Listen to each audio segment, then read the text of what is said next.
The Synod on the Family is now officially over.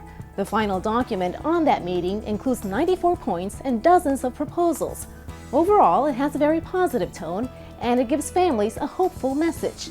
In fact, it invites families to see challenges and hardships as opportunities. Bishops call on Christians to cultivate a hopeful understanding on painful realities like loneliness and marital failure. The Synod concluded that helping people is not the same as telling them everything is okay. Rather, it means having the courage to listen to their pain, embrace them, and seek ways to heal their wounds. One of the proposals that came up time and time again in the Synod is that marriage preparation must be improved. There is agreement that offering only 6 classes before the wedding is not enough. Also, couples who have been married for years should be more involved in helping younger couples in some of the challenges they face.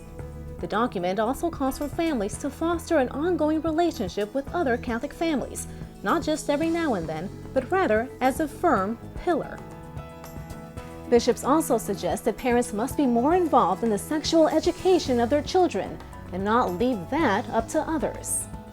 For this kind of education is key, they say, for their stability and for the success of their future marriage. The document adds that teaching compromise and love is essential, especially when it comes to understanding that children are the fruit of love. The document also addresses the issue of couples that aren't married but live together in stable relationships. It says that many of them live in fidelity and openness to life, which are elements of marriage. Thus, they call for special attention so they can walk towards the path of marriage. After the 3-week synod, this is what Pope Francis had to say in his closing statements. Il primo dovere della Chiesa non è quello di distribuire condanne o anatemi, ma è quello di proclamare la misericordia di Dio, di chiamare alla conversione e di condurre tutti gli uomini alla salvezza del Signore.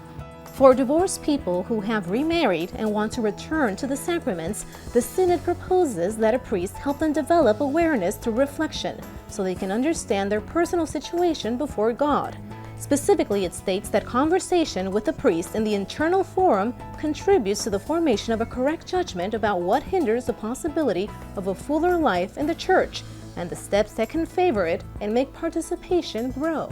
The Synod document recalls what Pope John Paul II said: "A person being unjustly abandoned is not the same as a person who has destroyed a marriage." As far as gay people, the Synod states that Christ loved and died for every person without exception.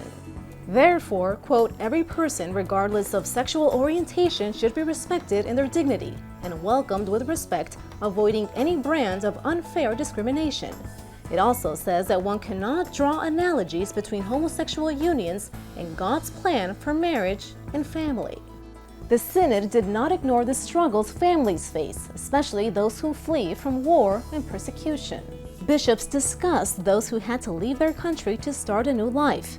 The bishops asked that dioceses and parishes work to ensure the dignity of migrants and refugees so that their life is respected.